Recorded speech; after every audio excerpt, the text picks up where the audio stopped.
हम लोग के छत्तीसगढ़ में शादी होता है तो खाना कैसे पकाते हैं आइए आपको दिखाता हूँ। ये देखो साथियों, इसको बोलते हैं हम लोग चूल। ये बहुत बड़ा चूल बनता है और इसमें दोनों तरफ से आग लकड़ी डालते हैं और फिर खाना पकाते हैं।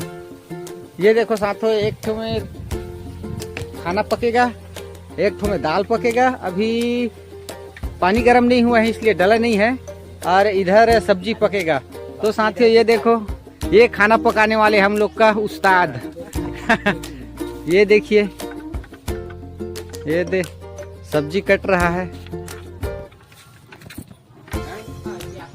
ये देखो सब्जी कट रहा है, आलू, भाटा, टमाटर, ये सब कट रहा है। बाहर कर दे अब एक बार बाहर